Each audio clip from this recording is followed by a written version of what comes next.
اعوذ باللہ السمیع العلیم من الشیطان الرجیم بسم اللہ الرحمن الرحیم۔ اللہ تعالیٰ قرآن پاک میں فرماتے ہیں کہ جو شخص اللہ کے فرمان کے مطابق فیصلہ نہ کرے وہ شخص کاذب ہے، ظالم ہے، فاسق ہے۔ اللہ ہمیں عدل و انصاف کا حکم دیتا ہے۔ معاملہ یہ ہے کہ پاکستان نے اسلامی جمہوریہ پاکستان کا آئین جو ہے وہ دین اسلام کو سرکاری مذہب کا درجہ دے رہا ہے، لیکن پاکستان میں حکومت اسلامی تو نہیں ہے، مگر مسلمانوں کے جذبات کی تسکین کے لیے ریاست کے نام کے ساتھ اسلام کا نام جوڑ دیا گیا ہے۔ اور اگر عملی طور پر ہم دیکھیں تو کورٹس کے اندر، قانون کے اندر اور آئین کے اندر عملی طور پر مذہب اسلام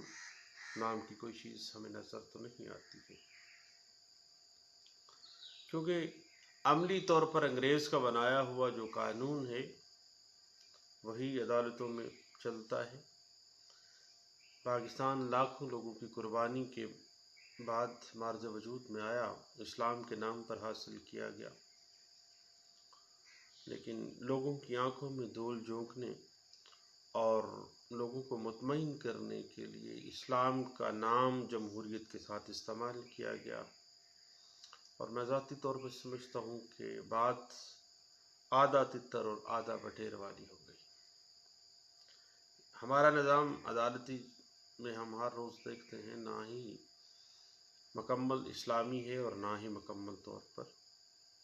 جمہوری ہے۔ اب بات تو اس طرح سے ہے کہ جمہوریت، خلافت یا اسلامی نظام حکومت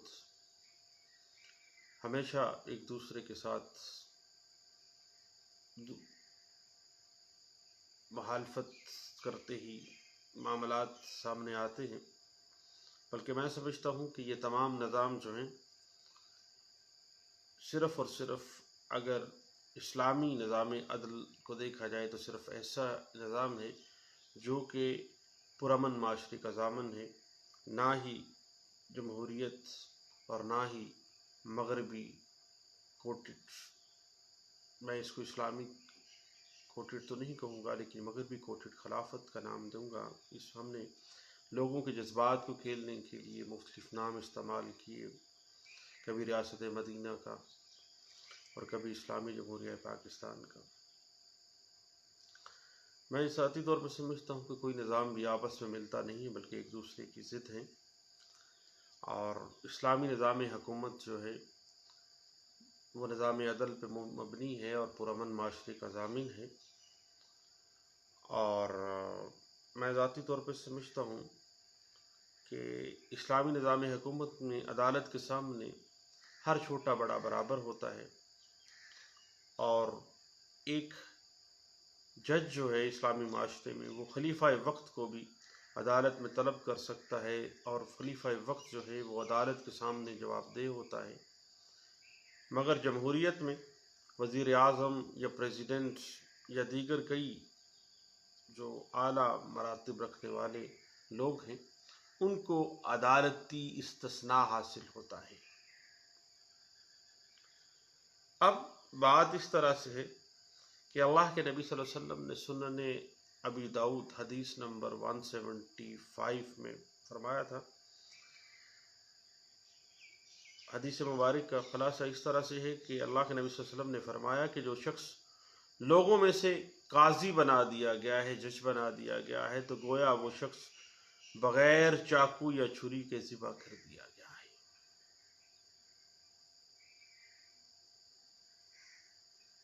اور اسی طرح سنن ابی داؤد کی ایک روایت ہے، حدیث نمبر 179 ہے،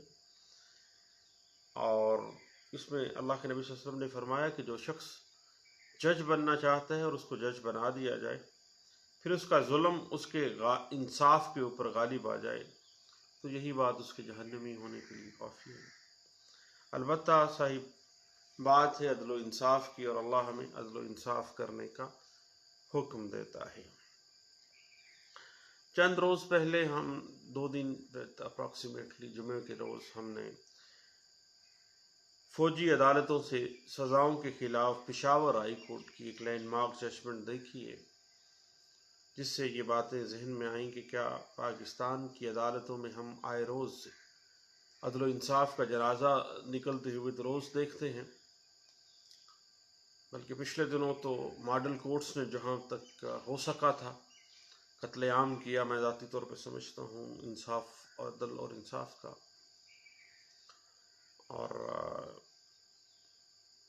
فوجی عدالتوں میں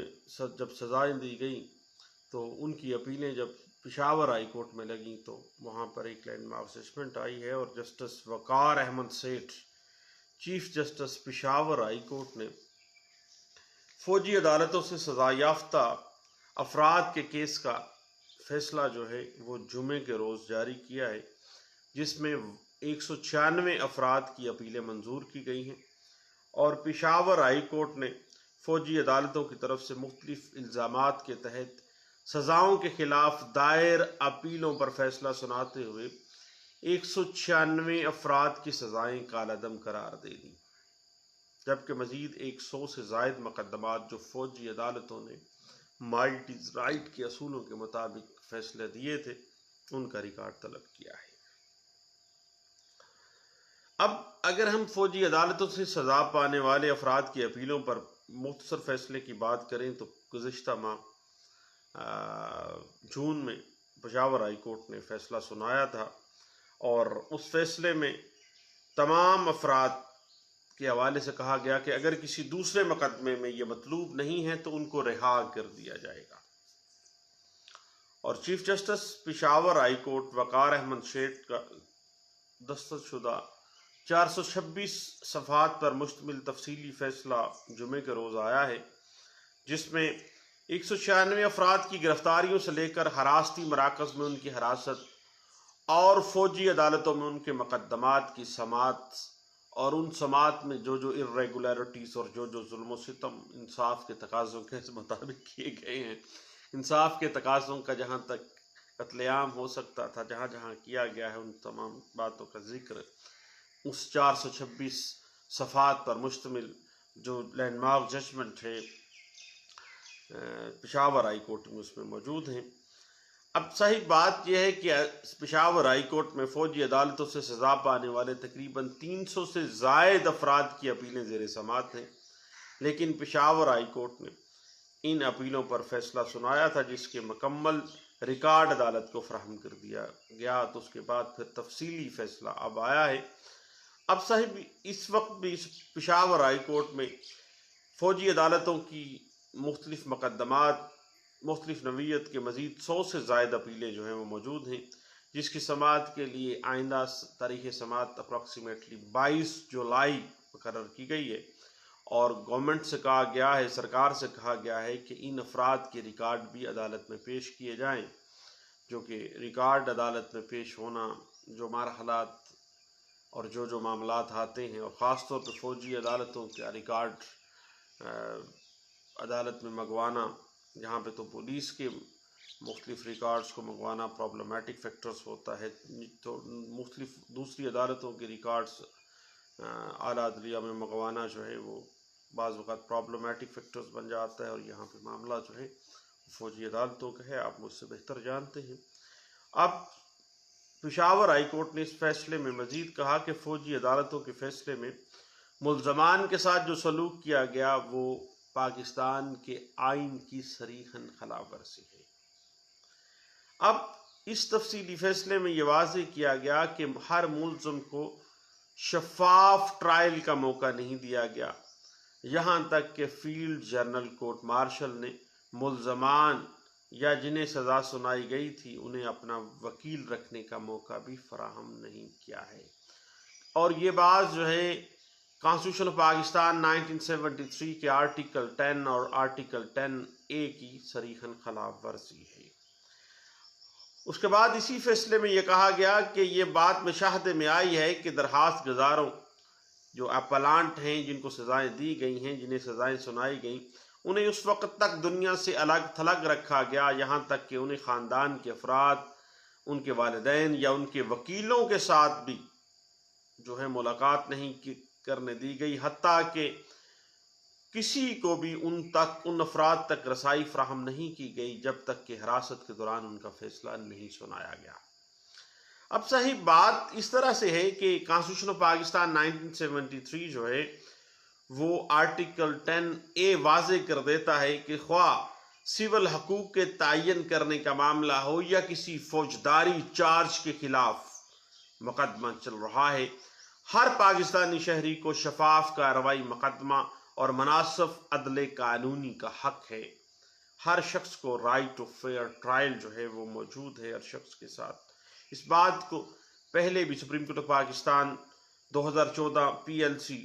CS page 884 supreme court of Pakistan اس بات کو واضح کر چکی ہے، اور 2015 PCRLJ page 224، 2016 PCRLJ Sindh high court page 1206، PLD 2007 Karachi high court page 554، 2016 PLC Lahore high court page 155، PLD 2012 supreme court page 553، PLD 2012 supreme court page 664، اور PLD 2011 supreme court page 350، PLD 2011 supreme court page 362، اور 2017 SCMR پیج 1249S کے اندر اس بات کو بڑے اچھے انداز سے interpret کیا گیا کہ رائٹ ٹو فیئر ٹرائل جو ہے وہ ہر پاکستانی شہری کا بنیادی فنڈامنٹل رائٹ اس کو کہا گیا ہے۔ اور ایک جج کو فیصلہ سناتے ہوئے بطور آئین پاکستان 1973 کا محافظ کا کردار ادا کرنا ہے، اور ایک جج کو باقاعدہ طور پر انصاف کے تقاضوں کو مد نظر رکھنا ہے، جو سامنے والی فریقین ہیں ان کے اسٹیٹس کو مد نظر نہیں رکھا جائے گا۔ اس بات کو 2007 SCMR پیج 80 کے اندر ڈسکس بھی کیا گیا تھا سپریم کورٹ آف پاکستان میں۔ اور آپ کو پتہ ہے کہ پاکستان آرمی کے رول 82، 83 اور 87، جنہیں رول 23 اور رول 24 کے ساتھ پڑھا جا سکتا ہے، اس میں واضح طور پر لکھا گیا ہے کہ جس شخص کے خلاف بھی کوئی مقدمہ فوجی عدالت میں زیر سماعت ہو اسے دفاع کے لیے وکیل کرنے کی اجازت ہے، لیکن اس فیصلے میں واضح کر دیا گیا کہ فوجی عدالتیں عام حالات میں، عام مختلف معاملات میں ان تمام رولز کو نظر انداز کر دیتی ہیں اور ملزموں کو حق دفاع نہیں دیا جاتا ہے، رائٹ آف فیئر ٹرائل نہیں دیا جاتا ہے، وکیل کرنے کا حق نہیں دیا جاتا ہے۔ اور مقدمے کے دوران ملزمان کے وکیل کے بغیر ہی ٹرائل کو شفاف قطعی صورت پاکستان کا آئین فیئر ٹرائل قرار نہیں دے سکتا ہے۔ اور اسی کورٹ نے باقاعدہ طور پر فیملی کورٹس کے فیصلے کے حوالے سے یہ بات واضح کی کہ زیر حراست ملزمان یا وہ افراد جنہیں سزا سنائی گئی ان کے جرائم کے بارے میں ان کے خاندان کے لوگوں کو مطلع نہیں کیا گیا، جنہیں ملزم یا جن کے خلاف مقدمات زیر سماعت ہیں انہیں اپنے بارے میں نہیں بتایا گیا کہ ان کو کس جرم کی پاداش میں یہاں پہ رکھا گیا ہے، اور ان کو ان کی مرضی کے مطابق وکیل کی خدمات حاصل کرنے کے حوالے سے بھی کوئی آگاہی نہیں دی گئی ہے۔ اب جہاں تک معاملہ ہے کہ ملزم جس کو سزا سنائی گئی ہے وہ اپنے جرم کے حوالے سے جو اس پہ چارج لگایا گیا ہے اس قانون واضح کر دیتا ہے کہ اس کو پتہ ہونا چاہیے تاکہ وہ اپنے بارے میں جانتے ہوئے اپنا دفاع جو ہے وہ کر سکے۔ اور اس فیصلے میں واضح بھی کر دیا گیا کہ ملزموں کے ساتھ جو بھی سلوک کیا گیا وہ آئین سے ماوراء ہے، اور ملک کا کوئی قانون جو ہے وہ فوجی عدالتوں کو یہ حق نہیں دیتا ہے۔ اب جب بھی کسی بھی خواہ ملٹری کورٹ کا فیصلہ ہے یا کسی بھی کورٹ کا فیصلہ ہے اور سماعت کے دوران ملک کے اندر جو مروجہ قانون کے اصولوں پر عمل درآمد نہ ہوا ہے تو پھر وہ ایسا مقدمہ جو ہے وہ جو فیصلہ ہے وہ سسٹینیبل بائی لا نہیں ہے۔ اب معاملہ یہ ہے کہ مقدمے کا سارا انحصار ملزمان کے اطرافی بیان کے اوپر مشتمل ہے، جو کہ ایکسٹرا جوڈیشل کنفیشن کے زمرے میں آتا ہے، اور حراست کے دوران جوڈیشل مجسٹریٹ کے سامنے بعض اوقات بعض ملزمان سے جوڈیشل مجسٹریٹ کے سامنے جو ہے وہ حراست کے دوران یہ میں اعترافی بیان لیا گیا ہے کہ ہم نے یہ جرم کیا ہے۔ اب جو مجسٹریٹ کے سامنے یہ بیان لیا گیا ہے کیا وہ اس بات کا مجاز ہے یا نہیں ہے، یہ بھی فیملی کورٹ ملٹری کورٹس کا یہ جو پیراڈائم ہے اس میں یہ بات جو ہے وہ گرے ایریا میں فال کر جاتی ہے، اور اس حوالے سے یہ بات بھی سامنے آئی کہ ایسے اعترافی بیانات جو ہیں وہ جوڈیشل مجسٹریٹ کے سامنے لیے گئے جو کہ اس بات کے لیے مجاز نہیں تھے، اور نہ ہی اس بارے میں اس بات کو ڈکلیئر کیا گیا۔ اب اس فیصلے میں یہ بھی واضح کیا گیا کہ جب ان ملزمان کے خلاف براہ راست کہیں پر کوئی شکایت نہیں تھی، نہ کوئی FIR درج نہیں تھی، نہ ہی کوئی ان ملزمان کے خلاف تفتیش سامنے لائی گئی ہے جس سے ملزمان کے خلاف جو فرد جرم عائد کیا گیا ہے اس کو کوئی تقویت مل سکتی، تو یہ تمام کارروائی آرمی ایکٹ اور آرمی رولز کے خلاف ورزی ہے، پاکستان کے جو مروجہ قوانین ہیں ان کی خلاف ورزی ہے، کانسٹیٹیوشن آف پاکستان 1973 کی بنیادی حقوق کی خلاف ورزی ہے، انصاف کے تقاضوں کا قتل عام ہے۔ اب اسی فیصلے کے حوالے سے یہ بات عدالت نے واضح کر دی کہ شواہد کے بغیر سزا دینا قانون کے تقاضوں کے مطابق نہیں ہے، اور ان افراد کو سزا دینے کے لیے مہینوں برسوں حراست میں رکھنے کا کوئی جواز قانون یا آئین یا کسی بھی ملٹری ایکٹ میں موجود نہیں ہے۔ اب اسی فیصلے میں اعلیٰ عدالتوں کے فیصلوں کے تناظر میں ان اپیلوں کا جائزہ لیتے ہوئے ان اپیلوں کو منظور کر لیا گیا، اور ملٹری کورٹس کی دی ہوئی جو سزائیں تھیں ان کو کالعدم قرار دے دیا گیا، اور جہاں تک معاملہ ہے اس کورٹ کے سپریم کورٹ کا جو حکم امتناعی ہے اس کے اوپر اگر ہم اسی فیصلے کے پرسپیکٹو میں اگر ہم بات کر لیں تو اس سے پہلے 2018 میں پشاور ہائی کورٹ نے اس طرح کی درخواستوں پر فیصلہ سنایا تھا، اور درخواست گزاروں کی اپیلیں منظور کرتے ہوئے ان کی رہائی کا حکم دیا تھا، لیکن پشاور ہائی کورٹ کے فیصلے کے خلاف سرکار کی جانب سے سپریم کورٹ میں اپیل دائر کی گئی تھی جس پر حکم امتناعی دیا گیا تھا 2018، آج سے 2 سال پہلے، اور پشاور ہائی کورٹ نے اکتوبر 2018 میں اسی طرح کی 74 درخواستوں پر فیصلہ سناتے ہوئے تمام افراد کی اپیلیں منظور کرتے ہوئے جو کہ ان کو فوجی عدالتوں نے سنائی تھی کالعدم قرار دے دی تھی، اور ان کے رہائی کے اقدامات دیے تھے پشاور ہائی کورٹ نے۔ اس کے بعد اکتوبر 2019 میں پاکستان کی سپریم کورٹ نے پشاور ہائی کورٹ کی جانب سے جو خیبر پختونخوا میں رائج مخصوص قوانین ایکشن اینڈ لا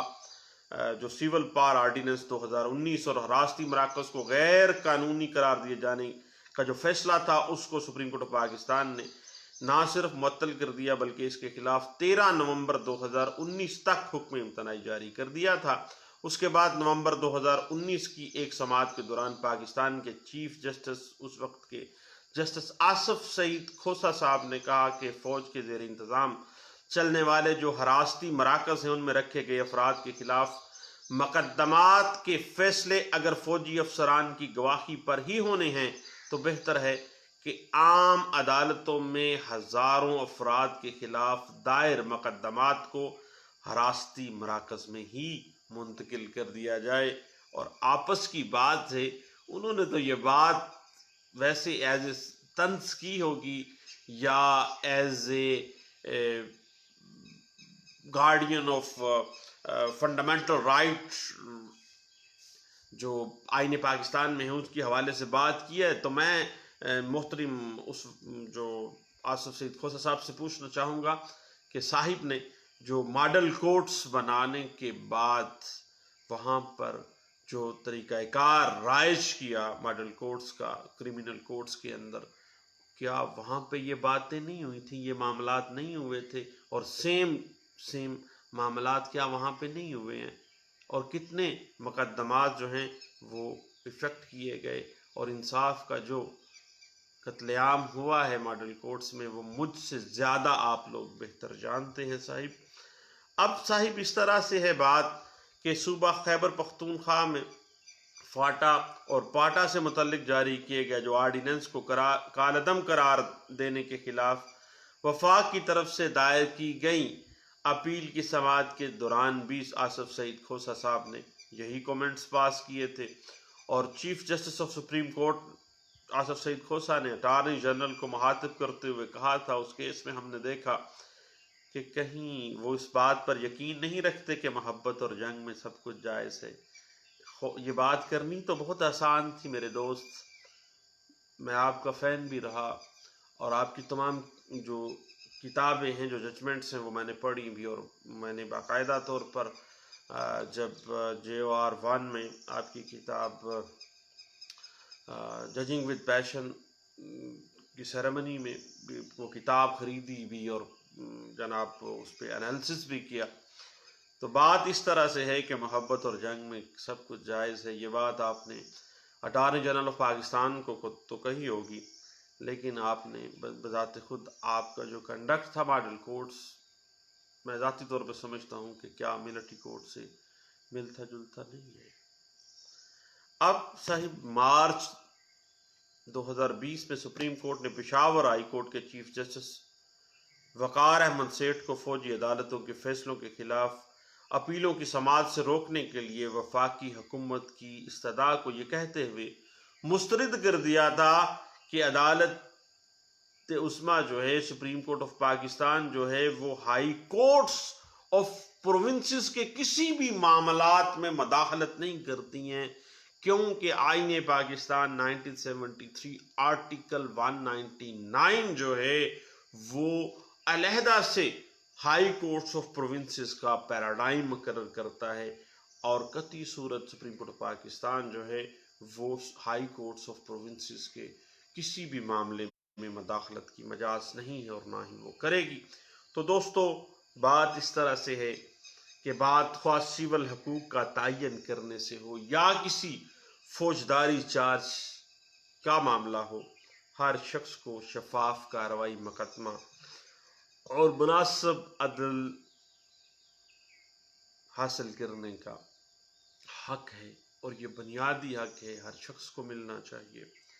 اور میں ذاتی طور پہ سمجھتا ہوں کہ پشاور ہائی کورٹ کا یہ جو فیصلہ ہے 2018 سے ہم دیکھ رہے ہیں کہ عجیب سی ایک ٹگ آف وار ہے، جس میں سزائیں دی جاتی ہیں ملٹری کورٹس کی جانب سے، اور پشاور ہائی کورٹ اس پہ باقاعدہ طور پر